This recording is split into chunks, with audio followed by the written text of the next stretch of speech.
Hi, girls. Welcome back to the Pink Podcast.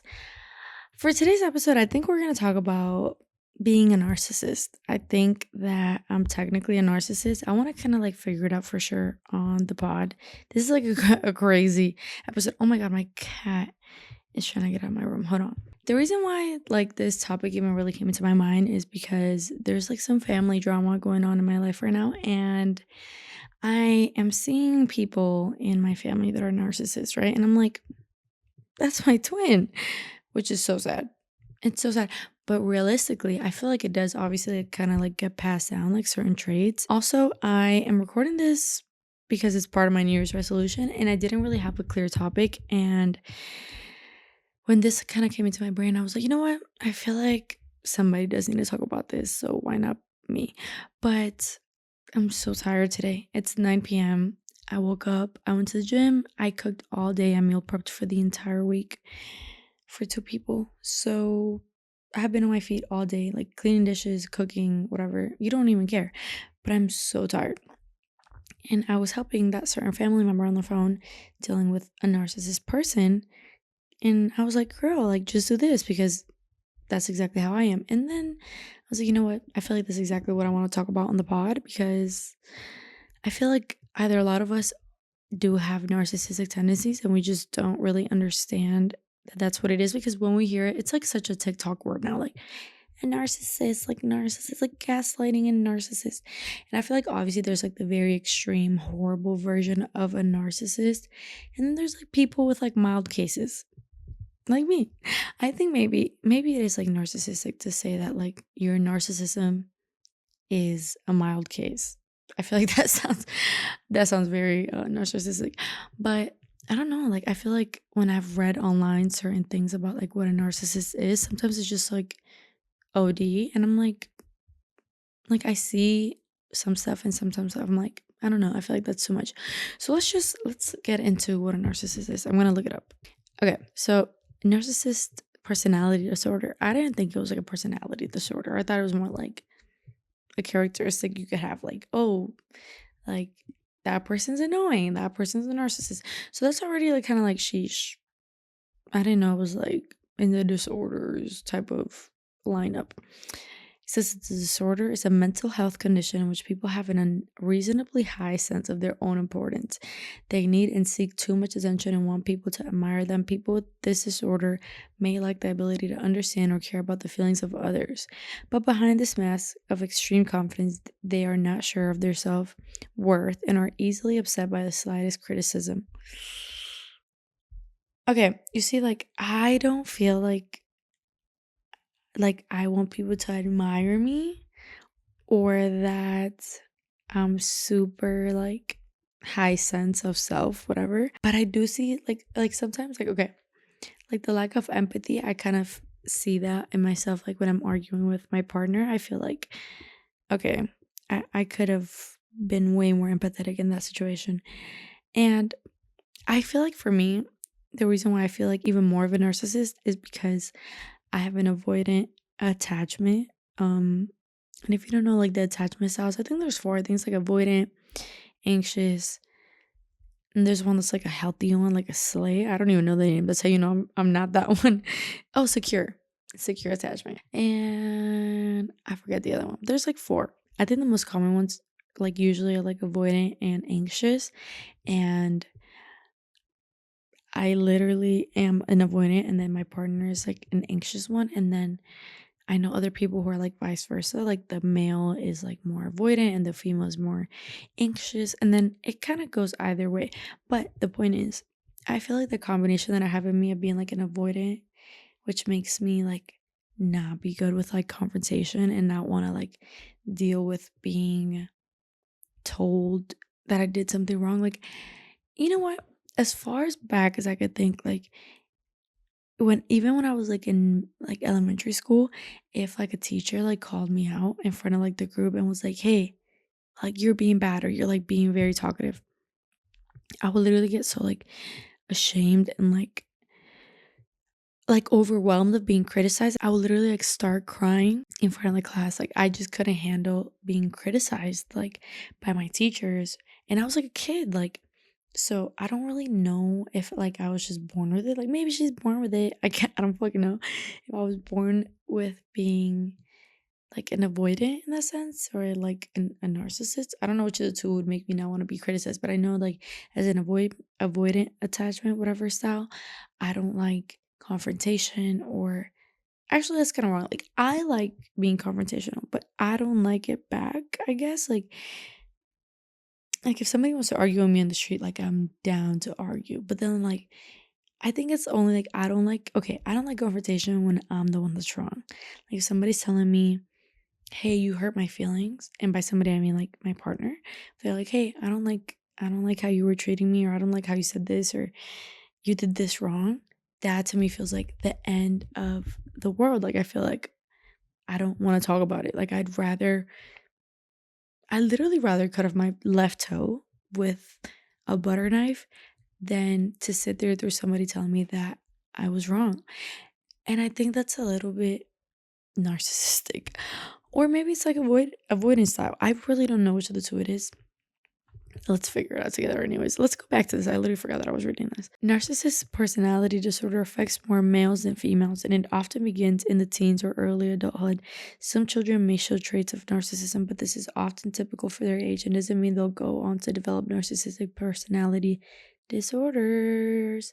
Symptoms: have an unreasonably high sense of self importance and require constant excessive admiration, feel that they deserve privileges and special treatment. Sometimes I do feel like I need some special treatment. Expect to be recognized as superior even without achievements. That's not true. Not for me. Make achievements and talents seem bigger than they are. I don't think so. Be preoccupied with fantasies about success, power, brilliance, beauty, or the perfect mate. Believe they are superior to others and can only spend time with or be understood by equally special people. No. Be critical of and look down on people they feel are not important. Guys, I don't know. I'm really now starting to feel like I'm not narcissistic. I feel like maybe I just have an extreme avoidant style of arguing. I don't know. Take advantage of others to get what they want. Okay, maybe like a little bit. I do that one a little bit. I feel like everybody kind of does that. No, like not advantage, but I don't know. Like maybe it's just like within a girl to want to get free stuff. Like I feel like if I can get something free or not free, but like you know what I'm saying? Like you go out with your friends, you're like, this is free, great. Or I don't know, like I don't know. I feel like I don't take extreme, I guess in the way that it's written, like take advantage of others to get what you want. Like I don't know, because I feel like I could take more advantage of people. Like that sounds horrible. But I'm saying like really, like I'm really thinking like there's ways I could get more and I don't. Like I don't want to do that to people. You get me? If anything, sometimes I feel like I need to take burden off of people's backs, even if it's putting more burden on my back. You know what I'm saying? Okay. Have an inability or unwillingness to recognize the needs and feelings of others. That I kind of struggle with. Like in the sense of like, I don't know, like I'll hear somebody complain about something and I can empathize, but I'm always like, you know, like let's get it together. Like it's not that deep. Like let's fix it. Like I don't know, like I could just never see it as deep as other people see it. You get what I'm saying? Like I don't even know if that makes sense. I feel like that sounds worse than it is, but I'm saying like let's say somebody's like complaining to me, I might be like, okay, like yeah, that's sad, but like let's figure it out. Like okay, next. Like and then I remember one time like my mom was venting to me and I was just like, girl, like this is what you did wrong, like blah blah blah blah. And then my boyfriend when he was like, you're not like being there for the person, like you're not like listening to them in the sense of like being there to comfort their feelings, like you're just like telling them what they did wrong, like you're not like empathizing with their struggles, like you just want to go and fix whatever it is. And so I feel like that one kind of applies. Be envious of others and believe others envy them. I feel like when I was younger I definitely was envious of some people, but I think I definitely like grew out of that. And like I started to recognize that like when I would be envious of somebody, I really was just more like had admiration for them. And then I started to like unpack that. So I feel like maybe I kind of did, but then I grew out of that. Brag a lot and come across as conceited. I personally This might be so biased. I feel like I'm not conceited. Okay? I feel like, or like, I'm not like saying it out loud. Like, this is so embarrassing. But I don't feel like I go around like being arrogant. To be honest, no. I definitely can stand on the fact that I'm not arrogant. I'm not just walking around like loathing about myself. Is that even the right word for that? I don't know. Insist on having the best of everything. For instance, the best car or office. You see, like, I don't do that. Like, I'm not like braggadocious or like, oh, I have this better than you. Like, I don't talk like that. Have difficulty managing their emotions and behavior. I feel like I do have a difficulty handling like my emotions. Like when I feel upset or angry, I'm like, I like don't know how to like properly deal with it. Like I just, okay, that one I agree with. Experience major problems dealing with stress and adapting to change. I don't think so. I feel like I'm pretty good dealing with stress. Maybe I'm being biased right now. Like maybe somebody else, like my boyfriend, might disagree with that. I don't know. Withdraw from or avoid situations in which they might fail. Yes, I think so. I think I definitely like don't like being bad at stuff that I want to be good at. Like I don't care if I'm gonna like lose a monopoly, but like if it's something I want to be good at and I'm gonna fail, I don't know. Is that like me? I don't know. Okay, let's more look at the causes because I'm kind of unsure about the symptoms. Like I really don't know if I am a narcissist or not. So let's look at the causes. It says parent-child relationships with either too much adoration or too much criticism that don't match the child's actual experiences and achievements. See, when I grew up in Cuba, my parents had to migrate over here at a young age for me because my parents were trying to bring us over from Cuba. So my dad left when I was like 2 years old, and I didn't get reunited with him until I was 9. And my mom left when I was 4, and I didn't get reunited with her until I was about the same, like almost 9. And so I grew up with my grandparents, and my grandparents were like loving grandparents. Like they would tell me that I was great at stuff, and maybe that actually did influence that. It says genetics, inherited characteristics such as certain personality traits. I feel like one of my parents, who shall not be named, is a little bit of a narcissist. And I don't think it's his fault. I think it's the way he was raised. It says prevention to get treatment as soon as possible for childhood mental health problems, participate in family therapy to learn healthy ways to communicate or to cope with conflicts, emotional distress, attend parenting classes, and seek guidance from therapists. Okay, I am more unsure. I honestly thought it was a yes before I started reading this article. Now I'm even more confused. Okay.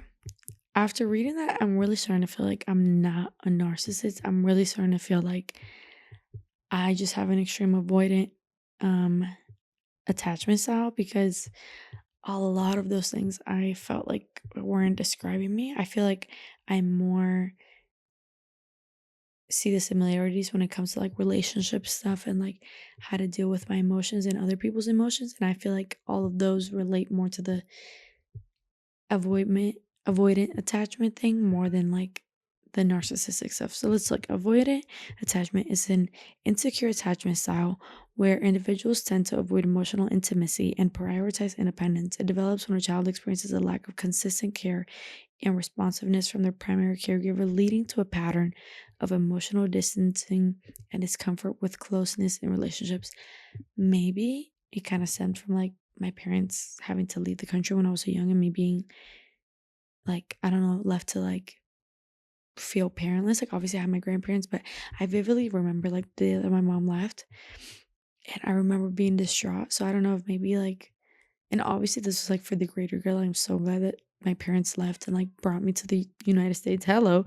But maybe that is like a contributing factor to me being like an avoidant attachment. Like maybe I felt like abandoned and then I felt like I had to take care of my own feelings. I don't know. It says key characteristics. Let's see. Discomfort with intimacy. Individuals with avoidant attachment often struggle with emotional closeness and intimacy, finding it difficult to trust and rely on others. Boom. Yup.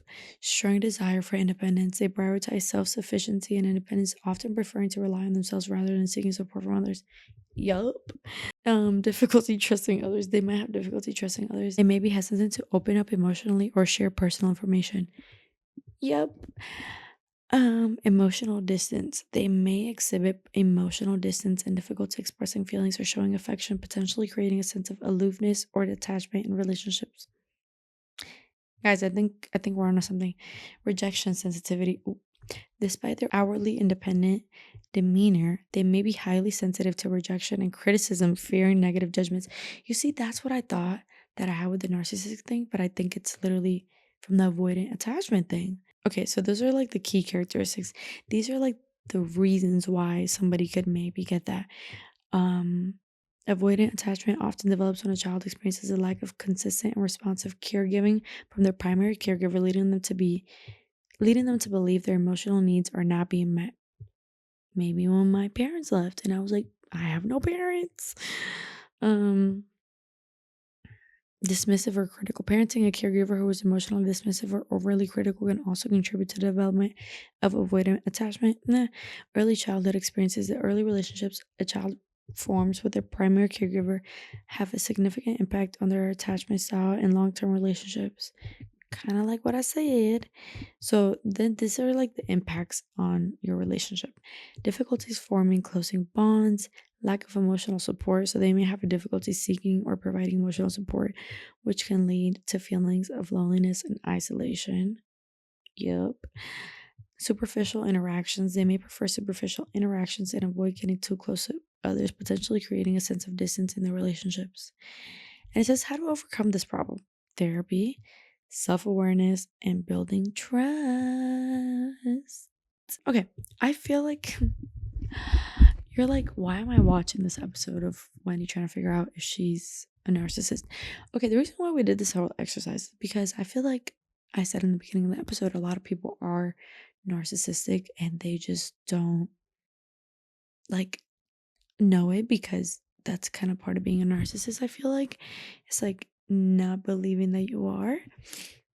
And there's a couple of like characteristics between the family member that I believe is narcissistic and myself that I was like, I think I'm a narcissist. And I was like, you know what? I feel like it's a very taboo topic. So I feel like I want to talk about it and, explore it. And if I am, I am. And I'll try to like, I guess, like beat it or like heal it. I don't know what the term is. But then as I was reading it, I was like, girl, like, this is really not you. Like, obviously, there's some stuff that I'm like, yeah, I kind of feel like that.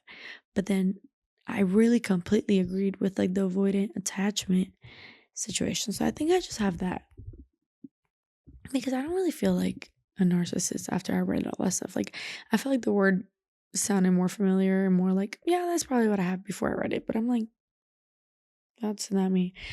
This is an important thing for us to go through. And you might be like, girl, what?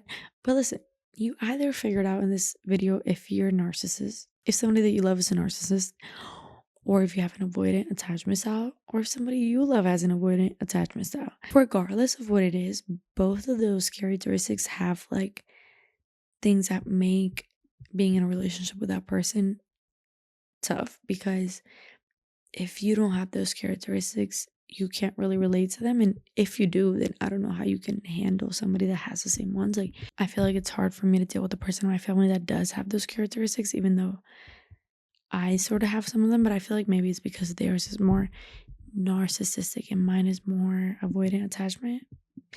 I don't know. But I really just wanted to come on here and be vulnerable, especially after like being the family therapist for like a couple of days now. I was like, you know what? I feel like owning up to my shit on the internet and talking about stuff that people don't usually want to talk about. And in the meantime, I found out that I'm maybe not as bad as a person as I thought. I really was about to sit here and like admit to the internet that I'm a narcissist. But as of right now, I don't really think I am. Maybe I need like a deeper, more in depth analysis. Maybe the Google diagnostic isn't like as thorough and accurate as I think it is. So I think that's all that I have. I really just appreciate you girls coming on this self journey with me. I really just wanted to figure out if I was a narcissist, and I was like, you know what? Let's do it on the internet. And I think I'm safe. I think I'm straight, but I definitely do think I need help with like my avoidant attachment styles because it's not really like a healthy way to deal with my own emotions or with like my partner's emotions or anybody's emotions because I just don't really know how to deal with being wrong or especially like if I hurt somebody else and then they come to me with like, hey, you hurt my feelings. Like it's so hard for me to take accountability. Like I almost feel like I didn't do nothing wrong. You did something wrong. Like I only did that because you did that, which is horrible. Okay. But I don't know, that's like my instinct and it's so sad. But you know what? We'll go more in depth about that in another episode. I'm tired. Like I said in the beginning of this episode, I am exhausted. And right now, I'm feeling a little relieved. I'm feeling relieved that I'm not a narcissist. And I think I just want to go to sleep with that win for my night. I just want to be like, you know what? I'm on the upside. Like, I might have an avoidant attachment style, but at the end of the day, maybe I'm not a narcissist. And I thought I was. And I feel like I just came up. So I I hope the girls sort of enjoyed this episode. I know this was a little bit more of like a self journey on film. And you know what? Sometimes we just need to reflect. Sometimes we need to sit down and look at ourselves in the mirror and be like, is this me? Is this who I am? Am I wrong? And I feel like this is what we just did. Or at least that's what I just did with you girls. So I appreciate you guys watching me going through this journey. And I don't really know the tips and tricks for dealing with an avoidant attachment or a narcissist because as a person who thought I had both of those things, I don't really understand myself fully yet. But one of these days, maybe in a couple months, maybe in a couple years, I will come back with some tips if I have some. And I'll do an update on this and maybe I'll be able to help you if you have a narcissistic person in your life or an avoidant attachment person, or if you're either one of those people, whatever, then maybe I'll have some tips. Regardless, I love you girls so much. I wanted to skip out on this week because I was tired. I went on vacation with my parents and I'm tired. But you know what? I was like, New Year's resolution was to be consistent. I've only missed 1 week this whole year, and it was for my boyfriend's birthday. And apart from that, I've been really good. So I was like, you know what? No, even though I'm tired and even though I've been working all day, I want to sit down and I want to have a chat, even if it's not my best episode or my favorite. Let's just chat. Let's just yap it up. And that's what I did. And you know what? Like I said, now we're gonna go to sleep with a peace of mind that I am not a horrible human being. So I love you girls. And if you're a narcissist, comment below. No, I'm kidding. But do like this video and I don't know, share it or like copy the link. It helps me with my YouTube algorithm. I'm trying to obviously be a YouTube girly and yeah, I'm too tired to really like keep plugging myself, but I love you all. Follow the Pink Podcast on TikTok and on Instagram. And I will see you girls next Wednesday. Bye.